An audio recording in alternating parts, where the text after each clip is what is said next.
Ano po nangyari? Yung, Nasampal ba kayo? Nasuntok? yung kumain ako, Kumain ka? yung medyo matigas, medyo nasobra. Pag sobra ng pang ako. Kailan ka nadali niyan? Tagal-tagal na rin po. Gaano katagal? 6 na. 6 months. Ano po yung nararamdaman nyo ngayon? Naramdaman malagot ako tapos dito ko. Sumasakit dyan, nagre-react dyan. Sige, nga. Sarap. Pag ginanganga mo, naiirita ka ba? May sumasakit siya? Yung lumalagot ako dito. Kasi pagka lumalagotok lang, walang problema. Tandaan nyo ha, yung mga clicking lang, basta walang sumasakit. Kung sumasakit yun, dito nyo, yan, may problema yan. Okay? Pero pagka nakakanga ka ng maayos, nakakain ka ng maayos, kahit matitigas ng binabanatan mo, okay lang. Pero pagka nangangawit siya, may nagre-react dito, yan. Tama lang ni-adjust yan. Sige nga ka ulit. Parang hirap ka. Tandaan nyo, ang pagnangakita mo, malalaman mo agad sa lips eh. Yan o. Kayang pinatin. Pero siya, Nanginig pa eh. parang naaalangan. I-adjust natin. Sige. Yung ano mo na. Nga? Sara? Higa kang patagilid tayo doon. Nag-i-extend. Ha? Sige nga. Sige nga. Dandan Sara. Okay, one more. Nga. Sige, lakihan mo. Dandan. Yun, Sara. Yan na, okay na yan. Bang! Bumitaw rin. Opo. Tulog ko ito, ang lakas. Ganito ang pagnanga natin. Baka madali ka ulit sa susunod eh. Sabihin na natin, ayos na yan. Pero siyempre yung mga susunod pa na panahon, kasi kumakain tayo eh. Wala tayong, hindi tayo pwedeng huminto sa pagkain. Automatic kakain tayo. Tandaan mo to ha. Kasi maluwag na siya. Ang lakas nga nung tumunog eh. Ang lakas.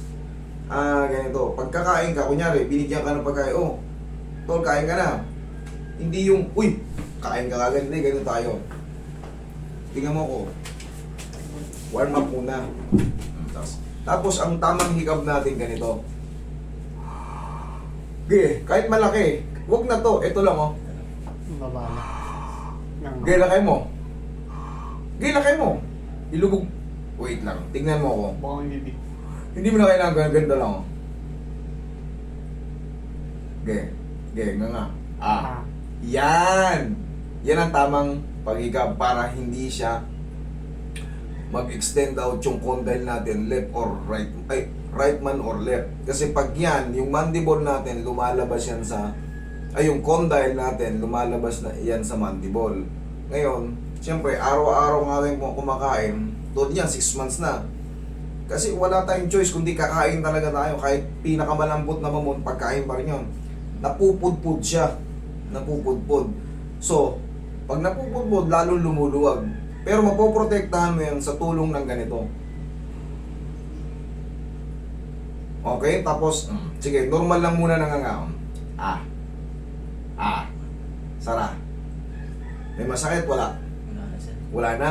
Thank you. Wait lang. May idudugtong pa ako rito kasi sumasakit na rin daw yung dito niya eh. Ano?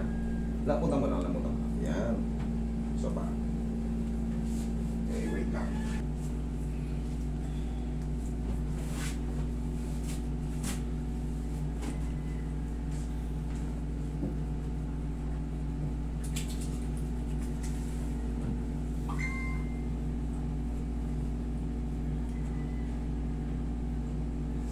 Huwag kang hihigab ng alanganin yung talagang, lalo pag antok na antok, higab tayo ng higab. Basta palagi mong kukontrolin yung jaw mo pababa.